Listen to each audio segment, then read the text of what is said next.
श्रीमद् भगवद गीता यथारूप अध्याय प्रथम कुरुक्षेत्र के युद्ध स्थल में सैन्य निरीक्षण। श्लोक संख्या 36, पृष्ठ संख्या 46। मेरे पीछे बोलिए। पापमेवाश्रयेदस्मान् हत्वैतानाततायिनः तस्मान्नार्हा वयं हन्तुम् धार्तराष्ट्रान् सबन्धवान् स्वजनं हि कथं हत्वा सुखिना स्याम माधव। इस श्लोक फिर से निकालिए। इस श्लोक को समझेंगे। अर्जुन कह रहे हैं भगवान से कि इन आदताइयों का वध करके हमें पाप ही लगेगा। क्यों? क्योंकि हमारे ये भाई हैं, इसलिए हमें उचित नहीं है कि हम इनका वध करें।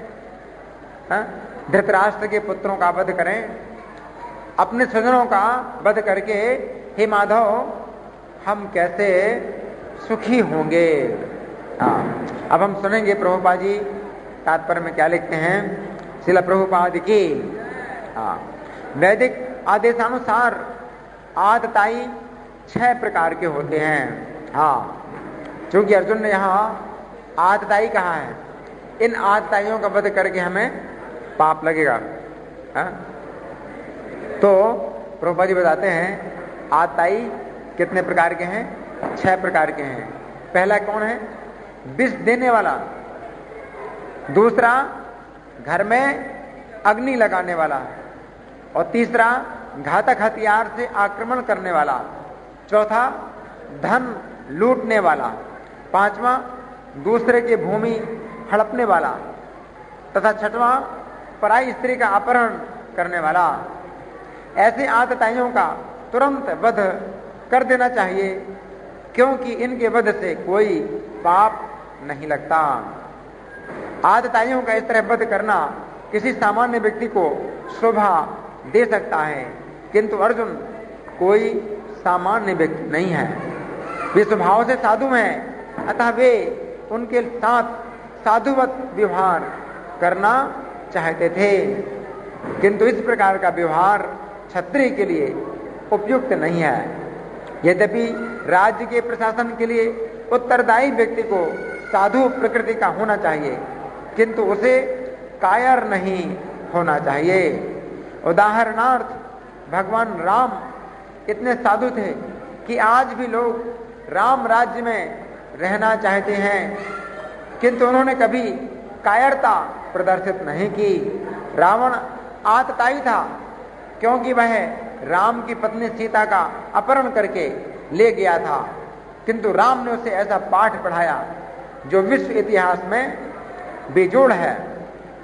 अर्जुन के प्रसंग में विशिष्ट प्रकार के आदताइयों से भेंट होती है। ये हैं उनके निजी पितामह, आचार्य, मित्र, पुत्र, पौत्र इत्यादि। इसलिए अर्जुन ने विचार किया कि उनके प्रति वे सामान्य आदताइयों जैसा कटु व्यवहार ना करें। इसके अतिरिक्त साधु पुरुषों को तो क्षमा करने की सलाह दी जाती है। साधु पुरुषों के लिए ऐसे आदेश किसी राजनीतिक आपातकाल से अधिक महत्व रखते हैं। इसलिए अर्जुन ने विचार किया कि राजनीतिक कारणों से स्वजनों का वध करने की अपेक्षा धर्म तथा सदाचार की दृष्टि से उन्हें क्षमा कर देना श्रेयस्कर होगा। अतः क्षणिक शारीरिक सुख के लिए इस तरह वध करना लाभप्रद नहीं होगा। अंततः जब सारा राज्य तथा उससे प्राप्त सुख स्थायी नहीं है, तो फिर अपने स्वजनों को मारकर वे अपने ही जीवन तथा शाश्वत मुक्ति को संकट में क्यों डालें। अर्जुन द्वारा कृष्ण को माधव अथवा लक्ष्मीपति के रूप में संबोधित करना भी सार्थक है। वह लक्ष्मीपति कृष्ण को बताना चाह रहे थे कि वे उनसे ऐसा काम करने के लिए प्रेरित ना करें जिससे अनिष्ट हो, किंतु कृष्ण कभी भी किसी का अनिष्ट नहीं चाहते, भक्तों का तो कदापि नहीं। तो प्रभुपाद जी का तात्पर्य हमने पूरा पढ़ लिया है। अब इस श्लोक पर जो मेरा लेख छपा था भगवत दर्शन में, ये भाग 32वां है लेख। इसको मैं पढ़ के सुना रहा हूं, अब बड़े ध्यान से सुनिए। इस श्लोक में अर्जुन ने धृतराष्ट्र के पुत्रों को आतताई कहा है। तहसील प्रभुपाद इस श्लोक के तात्पर्य में लिखते हैं कि आतताइयों का वध तुरंत कर देना चाहिए, क्योंकि इनके वध से कोई पाप नहीं लगता। परंतु इस बात को समझते हुए भी अर्जुन ने कहा है कि इन आतताइयों का वध करने से उन्हें पाप लगेगा। इसका क्या कारण है? अर्जुन समझते हैं कि आतताई का वध तुरंत कर देना चाहिए, लेकिन फिर अर्जुन कह रहे हैं कि इन आतताइयों का वध करने से हमें पाप लगेगा। क्यों? क्योंकि अर्जुन का विचार है कि प्रत्येक व्यक्ति का सबसे प्रथम कर्तव्य अपने कुटुंबियों का पालन करना है, तथा सबसे बड़ा पाप अपने कुटुंबियों की हत्या करना है, चाहे अपने कुटुंबी आतताई ही क्यों ना हो। परंतु ये बात सही नहीं है।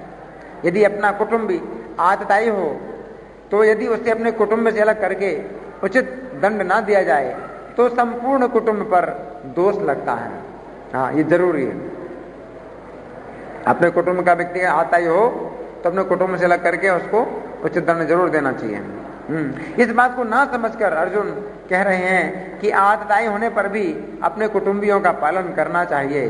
श्रील प्रभुपाद ने जिन 6 प्रकार के अलग अलग आतताइयों का उल्लेख इस श्लोक के तात्पर्य में किया है, हम देखेंगे कि धृतराष्ट्र के पुत्रों ने इन सभी प्रकार के आतताइयों के दुष्कर्म किए हैं।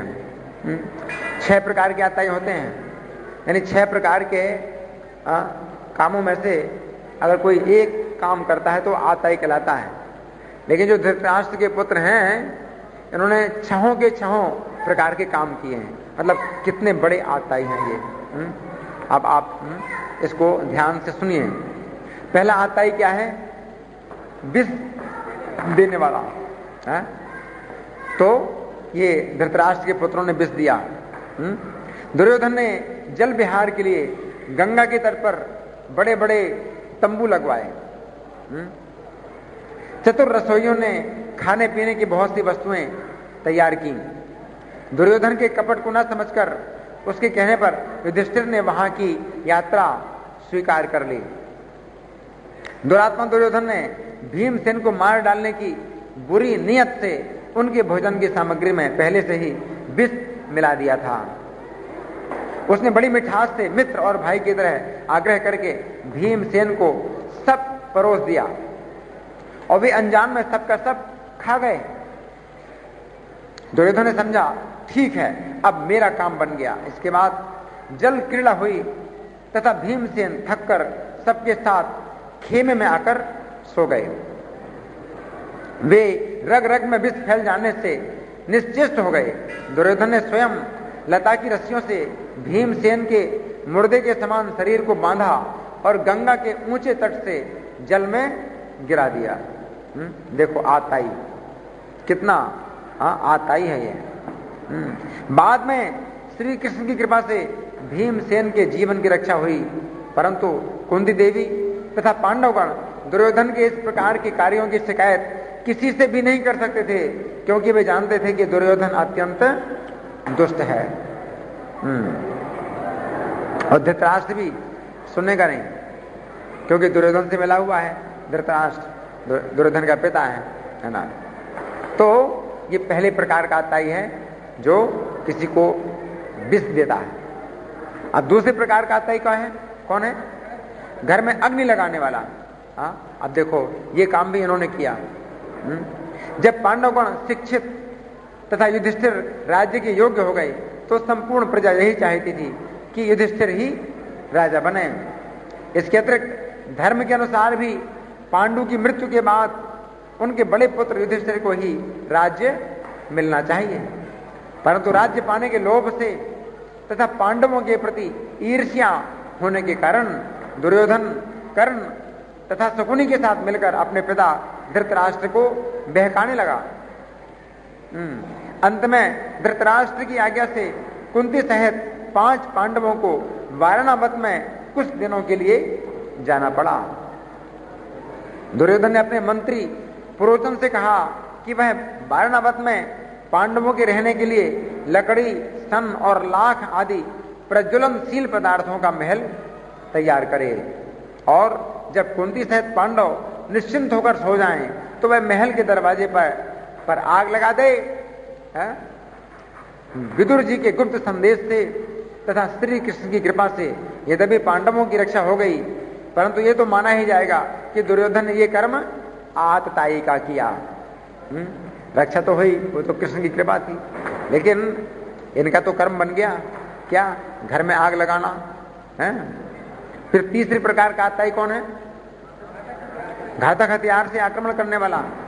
जिस समय कपटपूर्ण जुए में हारे हुए पांडव 12 वर्ष के लिए वनवास कर रहे थे, उस समय कर्ण तथा शकुनी की सलाह से दुर्योधन ने अपनी शस्त्रों सहित सेना ले जाकर पांडवों को युद्ध करने की धमकी देने का विचार किया। यह कार्य भी आतताई का है, क्योंकि दुर्योधन सोच रहा था कि पांडवों के पास सेना नहीं है तथा वे अनेक वर्षों से वनवास करने के कारण दुर्बल हो गए हैं। अतः इस समय वह अपनी सेना का बल दिखाकर पांडवों को भयभीत करेगा। परंतु दुर्योधन का विचार गलत था। जब उस द्वैत वन में उसकी सेना पहुंची तथा उसका गंधर्वों के साथ झगड़ा हुआ, उस समय चित्रसेन नामक गंधर्व उसे पकड़कर आकाश में ले जा रहा था। किसको पकड़कर? दुर्योधन को पकड़कर। ऐसी स्थिति में दुर्योधन की रक्षा ना तो उसकी सेना और ना कर्ण या शकुनी ही कर पाए, परंतु उसने जिस अर्जुन को वनवास के कारण निर्बल समझ रखा था, उसी अर्जुन ने गंधर्वों को पराजित करके दुर्योधन की रक्षा की। यद्यपि दुर्योधन का विचार गलत था कि पांडव वनवास के कारण निर्बल हो गए हैं, परंतु फिर भी उनको निर्बल समझकर अपनी शस्त्रों के सहित सेना को ले जाना एक आतताई का कार्य है। अब चौथे प्रकार का आतताई कौन है? धन लूटने वाला। जिस समय युधिष्ठिर महाराज के राजसू यज्ञ में दुर्योधन आदि कौरवों को निमंत्रण दिया गया था, उस समय दुर्योधन पांडवों की राज्य संपत्ति को देखकर अत्यंत दुखी हुआ। इससे भी अधिक दुख उसे इस बात का हुआ कि अनेक स्थानों से विभिन्न राजागण असीमित संपत्ति ला लाकर युधिष्ठिर महाराज के चरणों में समर्पित कर रहे हैं। उस समय उसने अपने पिता धृतराष्ट्र के साथ परामर्श करके पांडवों को जुआ खेलने के लिए बुलाया। दुष्ट शकुनी जुआ के कपट कर्म में निपुण था। उसकी सहायता से दुर्योधन पांडवों के धन को जीत रहा था, क्योंकि वो जानता था कि पांडवगण जुए की कपट विद्या में निपुण ना होने के कारण अवश्य हारेंगे। विदुर जी ने धृतराष्ट्र को समझाया कि दुर्योधन इस समय वास्तव में आतताई का कार्य कर रहा है, परंतु धृतराष्ट्र ने विदुर जी की इस बात पर ध्यान नहीं दिया। अब पांचवें प्रकार का आतताई कौन है? दूसरे की भूमि हड़पने वाला। जुए की अंतिम शर्त के अनुसार जब पांडवगण 12 वर्ष के वनवास तथा 1 वर्ष के अज्ञातवास की अवधि पूरी कर लेंगे तो उन्हें उनका राज्य वापस कर दिया जाएगा। यह शर्त थी। परंतु इस प्रकार से 13 वर्ष बीतने पर जब पांडवों ने अपना राज्य वापस मांगा तो दुर्योधन के शब्द थे, बिना युद्ध के सुई की नोक के बराबर भी भूमि नहीं मिलेगी। ये क्या है? आतताई। यहां तक कि भगवान श्री कृष्ण ने पांडवों के लिए केवल 5 गांव भी मांगे, परंतु इस आतताई ने पांडवों की संपूर्ण भूमि हड़प लेने का निश्चय कर लिया था। अब छठवें प्रकार का आतताई कौन है? पराई स्त्री का अपहरण करने वाला। जिस समय जुए में युधिष्ठिर महाराज अपने को, अपने भाइयों को तथा द्रौपदी को हार गए, उस समय भी द्रौपदी कौरवों के आदेश के अनुसार हर प्रकार की सेवा करने को तैयार थी, परंतु इन नीचों ने द्रौपदी का घोर अपमान करने के लिए भरी सभा में बुलाया। दुशासन ने द्रौपदी के केस पकड़कर खींचे, उसके वस्त्र खींचे तथा उससे कहा कि वह सभा में चलकर दुर्योधन की ओर देखे। शकुनी द्रौपदी को देखकर हंसा। कर्ण ने द्रौपदी के अपमान का समर्थन किया तथा द्रौपदी को वेश्या कहा। यद्यपि श्री कृष्ण की कृपा से द्रौपदी के शरीर पर असीमित वस्त्र आ गए, तथा दुशासन द्रौपदी को नग्न नहीं कर सका, परंतु इस कर्म से ये लोग महान आतताई सिद्ध होते हैं। एक ही व्यक्ति जो है 6 प्रकार के कर्म करे तो कितना बड़ा आतताई है। एक प्रकार का कर्म करे तो आतताई कहलाता है और उसको तुरंत मार डालना चाहिए। और इन्होंने 6 प्रकार के आतताई के कर्म किए हैं। अब चूंकि अर्जुन ने इस श्लोक के अंत में श्री कृष्ण को माधव कहा है, अतः हम इस शब्द पर विचार करेंगे। अर्जुन ने कहा है सुतरम ही कथम हत्वा सुखना श्याम माधवो। मां का अर्थ है क्या? लक्ष्मी, तथा धव का अर्थ है पति। इस प्रकार माधव का अर्थ हुआ लक्ष्मी के पति। श्रील प्रभुपाद श्रीमद् भागवत के श्लोक 8, 8, 9 के तात्पर्य में लिखते हैं, वे लक्ष्मी भगवान की संपत्ति हैं और उन्हीं के द्वारा भोग्या हैं।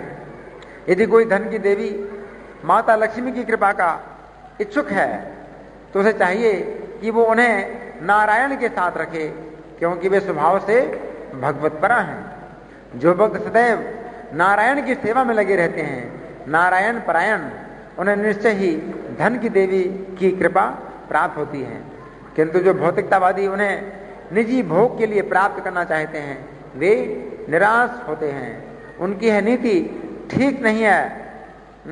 उदाहरणार्थ सुप्रसिद्ध असुर रावण रामचंद्र को लक्ष्मी अर्थात सीता जी से विहीन करके विजयी बनना चाहता था, किंतु परिणाम क्या हुआ? उल्टा निकला। भगवान रामचंद्र ने निस्संदेह सीता को बलपूर्वक ले लिया और रावण अपने समूचे साम्राज्य सहित विनष्ट हो गया।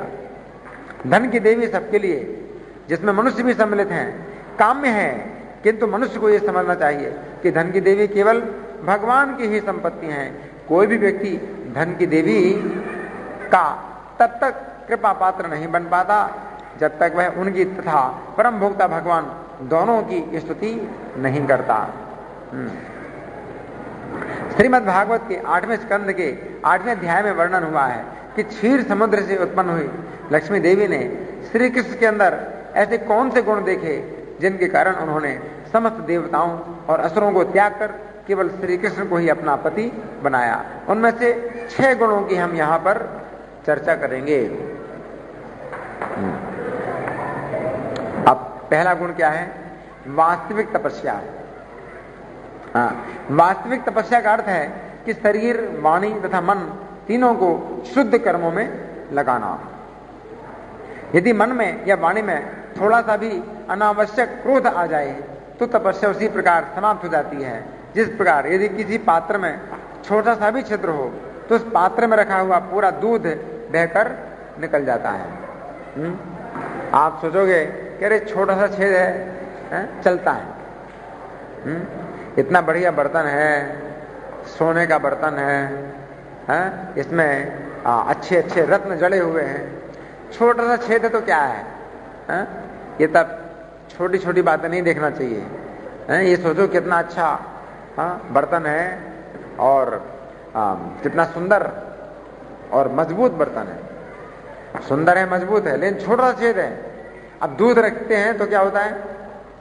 सब चला जाता है। तो क्या फायदा है? बेकार है ना।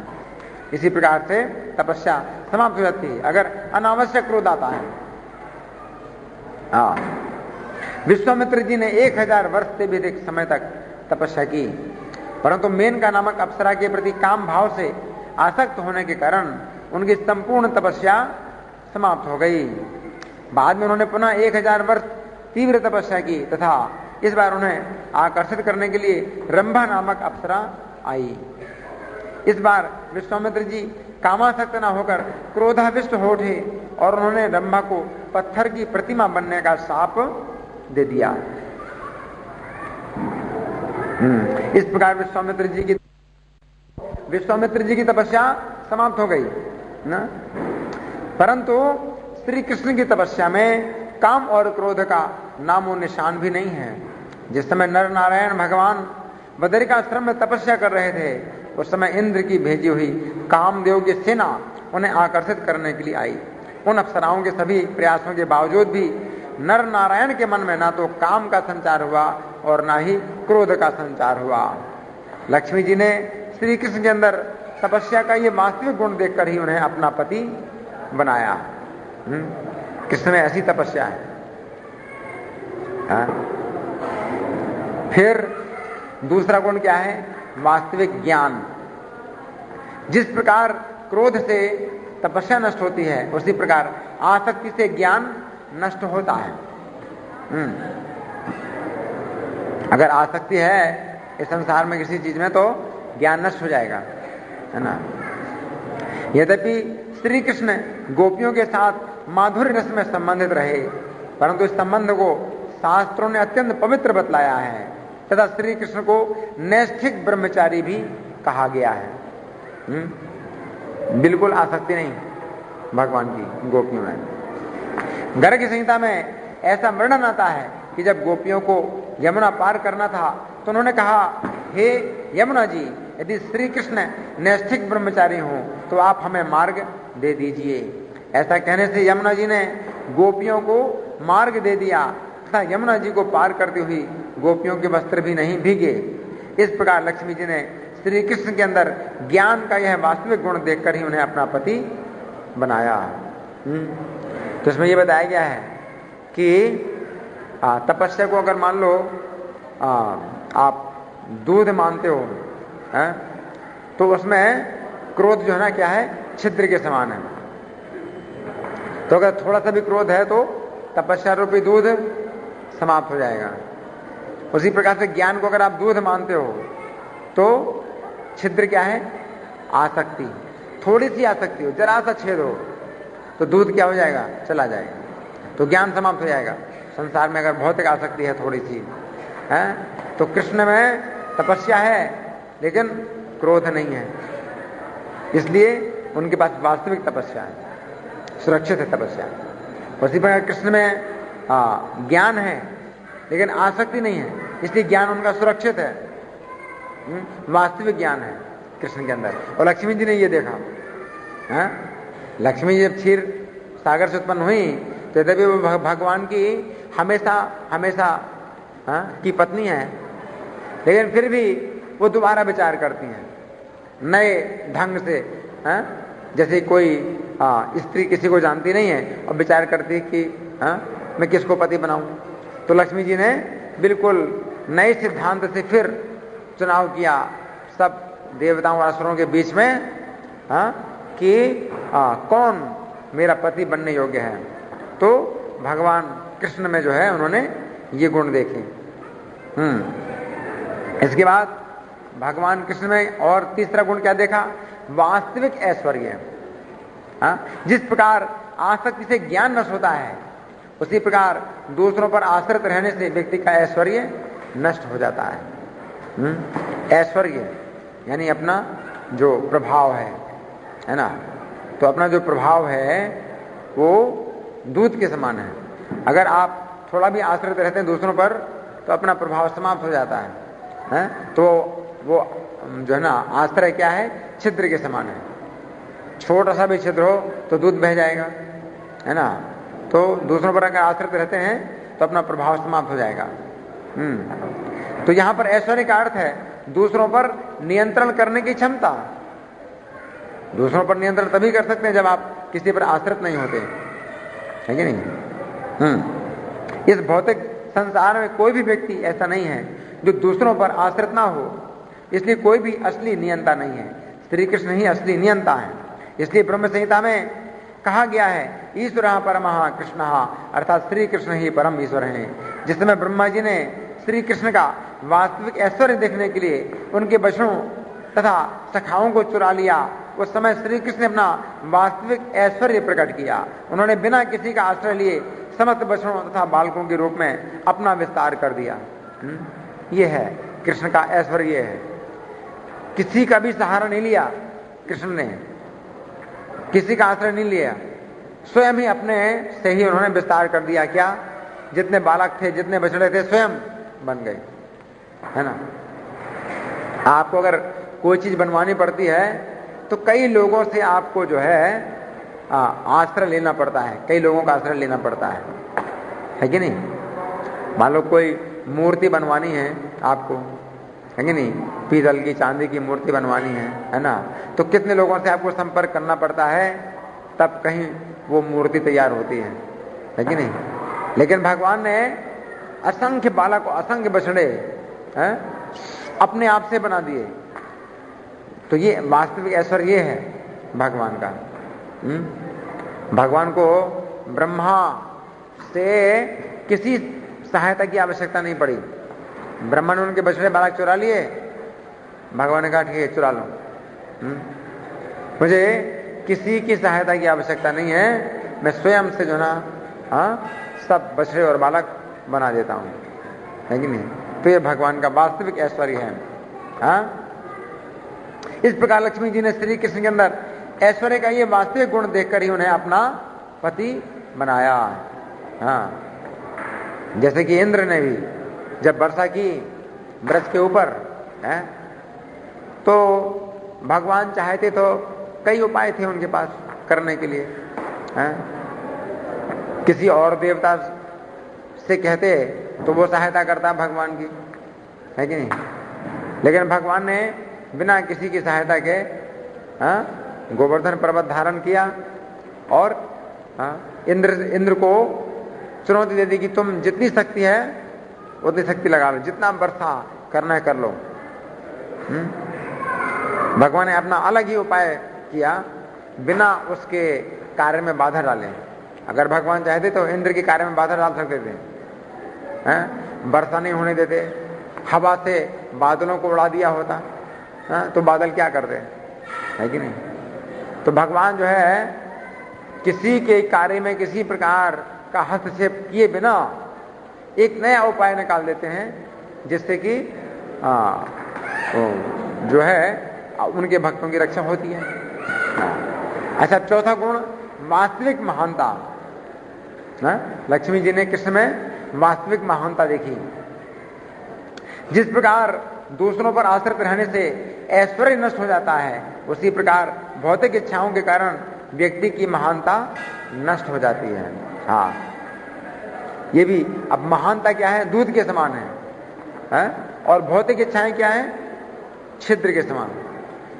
थोड़ी सी भौतिक इच्छा है तो अपनी महानता समाप्त है, थोड़ा सा छेद हो तो दूध सब चला जाएगा, है ना? जिस समय नीच दुर्योधन ने श्री कृष्ण को प्रसन्न करने के लिए अनेक प्रकार के व्यंजन बनवाए थे, उस समय श्री कृष्ण ने उन स्वादिष्ट व्यंजनों को खाने की इच्छा नहीं की। क्यों? उनके अंदर कोई भौतिक इच्छा नहीं है भगवान के अंदर। उसने तो भौतिक रूप में बहुत सुंदर सुंदर व्यंजन बनाए थे, दुर्योधन स्वादिष्ट व्यंजन बनवाए थे। दुर्योधन अत्यंत नीच था क्योंकि वो श्री कृष्ण के भक्त पांडवों से द्वेष करता था। श्री कृष्ण अत्यंत महान है क्योंकि वे अभक्तों के द्वारा दी हुई किसी भी वस्तु को स्वीकार करने की इच्छा नहीं करते।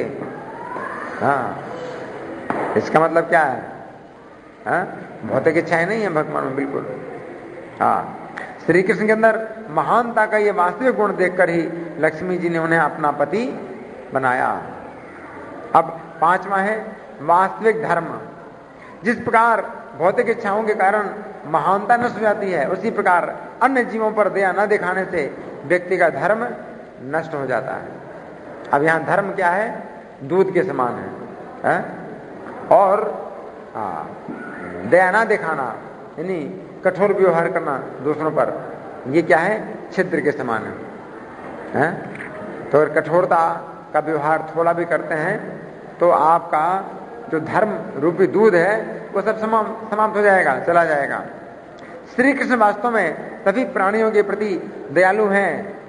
गीता के 5वें अध्याय के अंतिम श्लोक में श्री कृष्ण कहते हैं, सुहृदं सर्वभूतानां ज्ञात्वा मां शान्तिमृच्छति।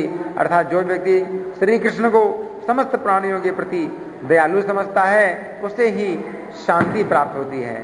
श्री कृष्ण के समान समस्त प्राणियों का मित्र कोई भी नहीं हो सकता क्योंकि वे परमात्मा के रूप में सभी के हृदय में रहते हैं। जीव किसी भी योनि में, यहां तक कि सूअर की योनि में भी क्यों ना जाए, श्री कृष्ण परमात्मा के रूप में फिर भी उसके साथ रहते हैं। श्री कृष्ण के अंदर दया का ये वास्तविक गुण देखकर ही लक्ष्मी जी ने उन्हें अपना पति बनाया। अब छठवां गुण लक्ष्मी जी ने देखा कृष्ण में, क्या? जिस प्रकार अन्य जीवों पर दया न दिखाने से धर्म नष्ट हो जाता है, उसी प्रकार काल के प्रभाव से व्यक्ति का बल भी नष्ट हो जाता है। क्या समझे?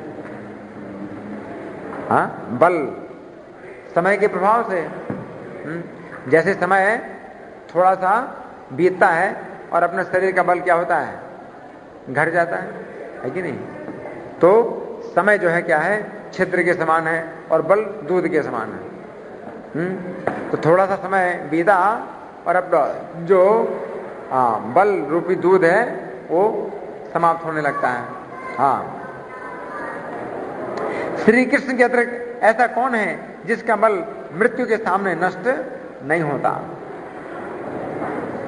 श्री कृष्ण ने गीता के 10वें अध्याय में कहा है, मृत्यु सर्वहरश्चाहम, अर्थात मैं मृत्यु के रूप में आकर व्यक्ति का संपूर्ण बल छीन लेता हूं। श्रील प्रभुपाद श्रीमद् भागवत के श्लोक 8:8-21 के तात्पर्य में लिखते हैं, भगवान मृत्यु के रूप में वीर पुरुष की तथा कथित शक्ति को छीन लेते हैं, यहां तक कि हिरण्यकशिपु भी अपने को नहीं बचा पाया जब उसके समक्ष नरसिंह देव काल रूप में प्रकट हुए। किसी की भी भौतिक शक्ति या पराक्रम भगवान की शक्ति के सामने शून्य है। इस प्रकार लक्ष्मी जी ने श्री कृष्ण के अंदर बल का यह वास्तविक गुण देखकर ही उन्हें अपना पति बनाया ना। इस श्लोक में हम देखते हैं कि एक ओर तो अर्जुन धृतराष्ट्र के पुत्रों को आताई कहते हैं तथा उन्हें अपना सुजन भी कहते हैं, तथा दूसरी ओर श्री कृष्ण को लक्ष्मी का पति कहकर के भी शोक कर रहे हैं। वास्तव में तो श्री कृष्ण ही हम सभी के सुजन हैं तथा अन्य लोग जो श्री कृष्ण के विरुद्ध कार्य करते हैं वे सभी परिजन हैं? जो कृष्ण के विरुद्ध हैं उनको अर्जुन सुजन कह रहे हैं, जबकि वो क्या है? सुजन नहीं है, क्या है? परिजन, परायजन है। हाँ, परिजन है। श्रील प्रभुपाद इस श्लोक के तात्पर्य में लिखते हैं, अर्जुन द्वारा कृष्ण को माधव अथवा लक्ष्मीपति के रूप में संबोधित करना भी सार्थक है। वे लक्ष्मीपति कृष्ण को यह बताना चाह रहे थे कि वे उन्हें ऐसा काम करने के लिए प्रेरित ना करें जिससे अनिष्ट हो, किंतु कृष्ण कभी भी किसी का अनिष्ट नहीं चाहते, भक्तों का तो कदापि नहीं। हरे कृष्णा।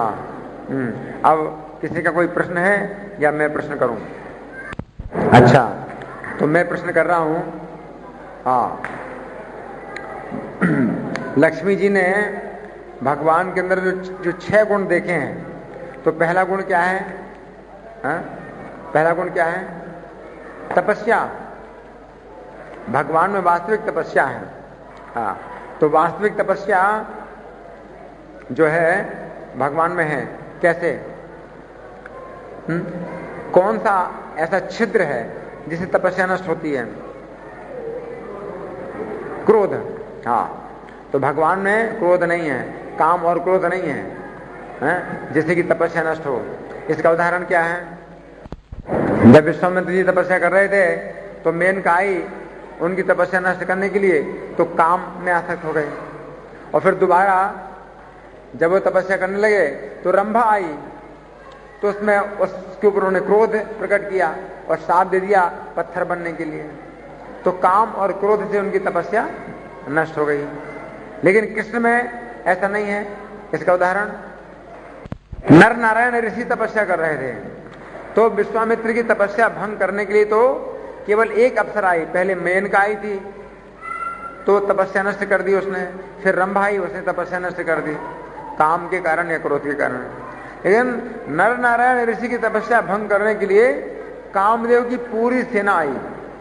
पूरी सेना मतलब अप्सराएं, कामदेव के साथ में सब अप्सराएं वगैरह थी, बसंत ऋतु थी, शीतल मंद सुगंध पवन थी, सब कुछ था, है ना। लेकिन काम भी नहीं और क्रोध भी नहीं। नर नारायण में ना तो काम और ना क्रोध। नहीं तो कोई ऋषि है या तो काम में आसक्त हो जाता है और नहीं तो फिर क्रोध करता है, शाप देता है। लेकिन ना तो इनमें काम है ना क्रोध है। और नर नारायण ने क्या किया? उनका स्वागत किया, ये पहली विश्व के इतिहास में ये पहली घटना है कि ऋषि मुनि जो है ना कामदेव की सेना का स्वागत करें।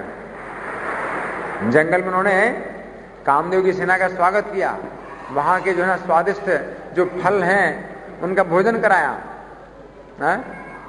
और अपनी जंघा से एक अप्सरा उत्पन्न की उर्वशी और कहा कि हमारा उपहार है, इसको ले जाओ स्वर्ग में।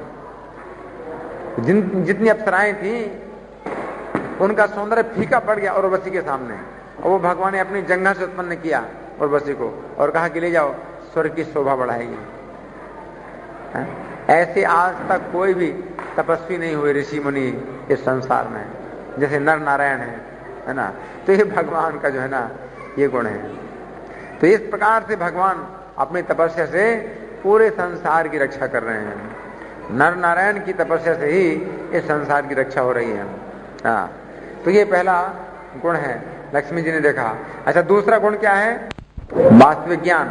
तो वास्तविक ज्ञान का छिद्र क्या है जिसे ज्ञान नष्ट होता है? छिद्र है आसक्ति। हाँ, तो ऐसा कौन सा उदाहरण है कि भगवान कृष्ण में आसक्ति नहीं है? बिल्कुल। हाँ, भगवान कृष्ण जो है गोपियों के साथ लीलाएं करते हैं, लेकिन नैष्ठिक ब्रह्मचारी हैं भगवान। इसका प्रमाण क्या है? गोपियां जब जमुना पार करना चाहती हैं तो जमुना जी से कहती हैं कि अगर कृष्ण नैष्ठिक ब्रह्मचारी हो तो हमें जमुना जी रास्ता दे दो पार करने के लिए। तो जमुना जी को पार किया उन्होंने, और उनके कपड़े भी नहीं भीगे, ऐसे पार करके कपड़े भी नहीं भीगे, है ना। तो ये जो ना वास्तविक ज्ञान का लक्षण है, क्योंकि कृष्ण में आसक्ति बिल्कुल नहीं है। फिर तीसरा गुण लक्ष्मी जी ने देखा, वो क्या है? वास्तविक ऐश्वर्य। वास्तविक ऐश्वर्य। तो वास्तविक जो ऐश्वर्य किस छिद्र से नष्ट होता है? आसक्ति से। हाँ, तो कृष्ण में आसक्ति नहीं है। इसका उदाहरण? नहीं, आसक्ति नहीं, आश्रित रहना।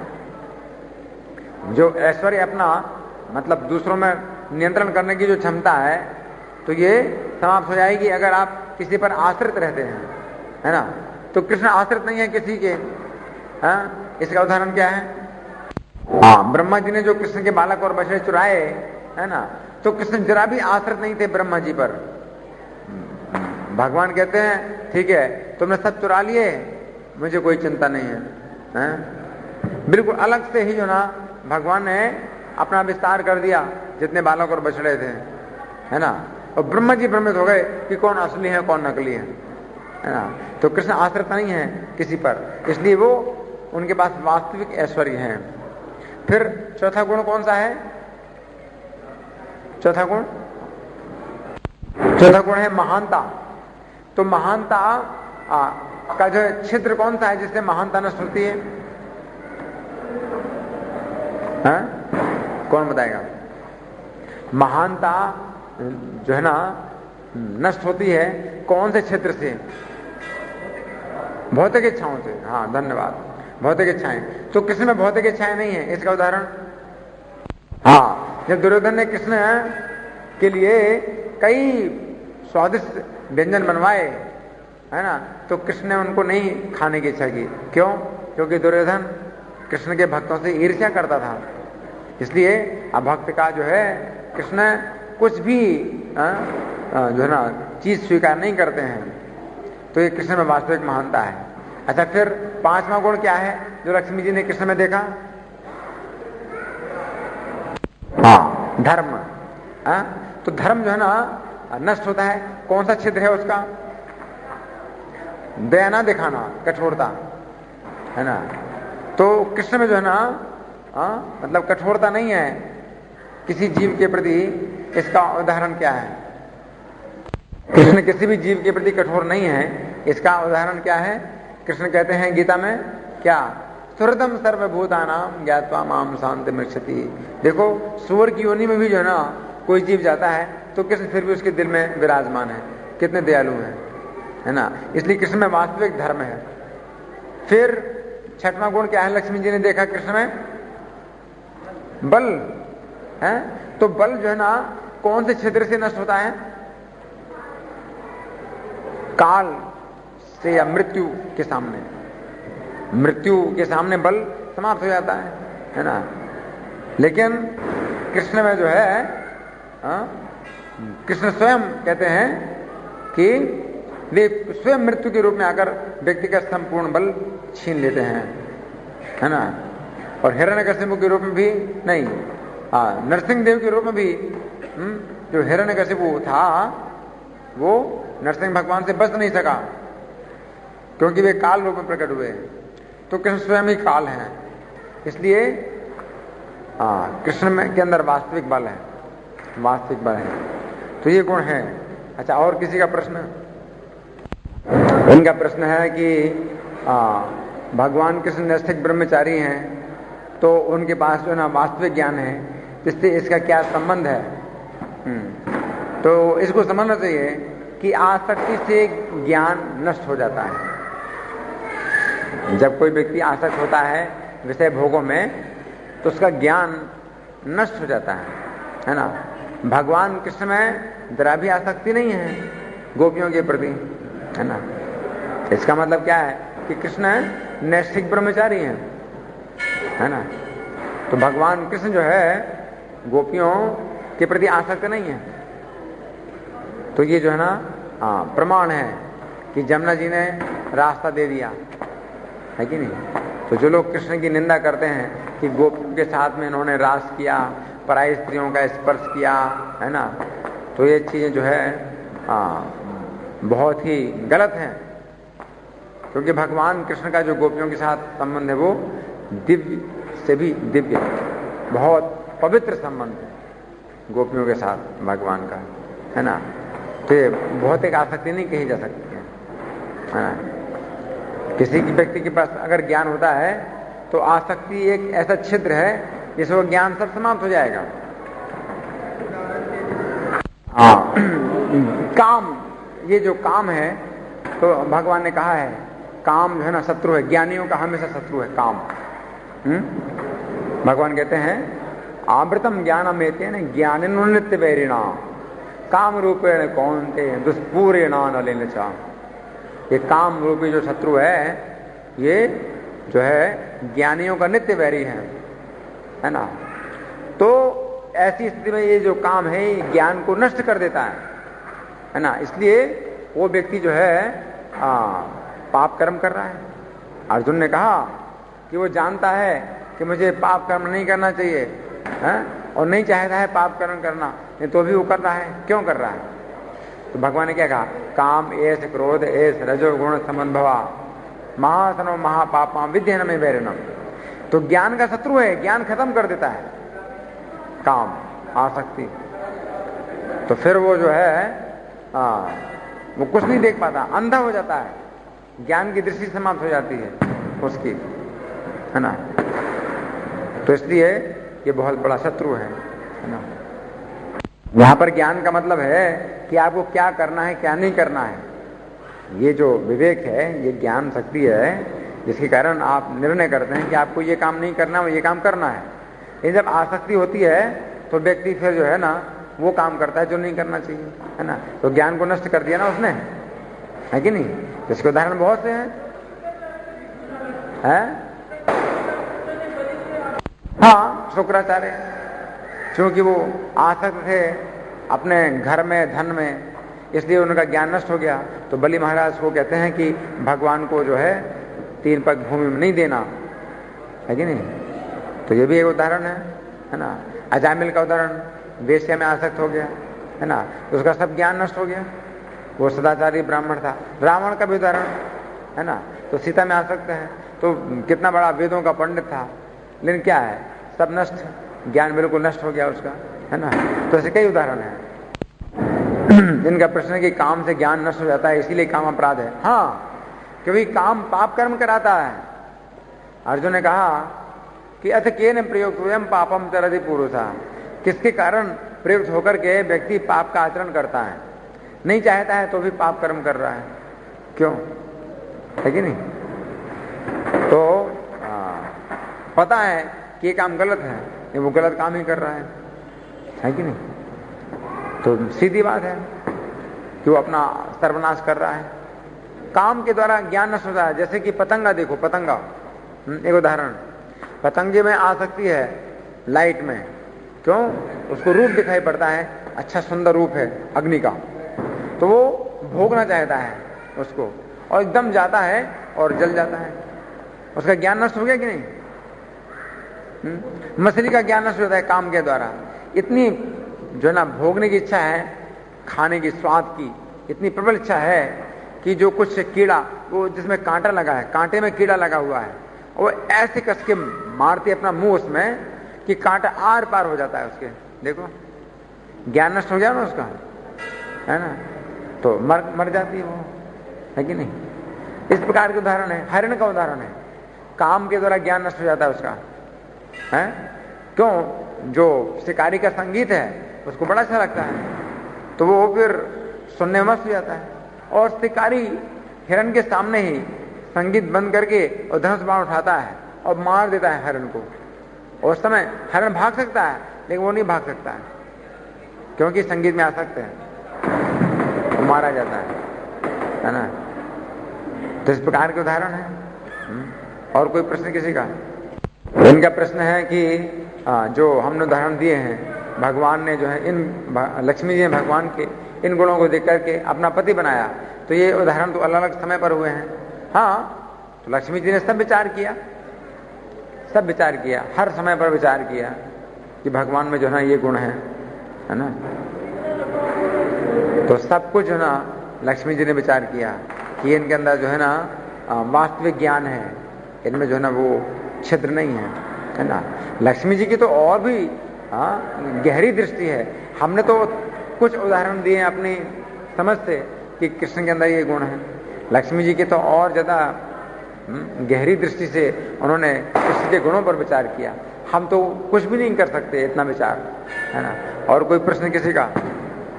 धन्यवाद। ग्रंथराज श्रीमद् भगवद गीता की जगत गुरु शिला प्रभुपाद की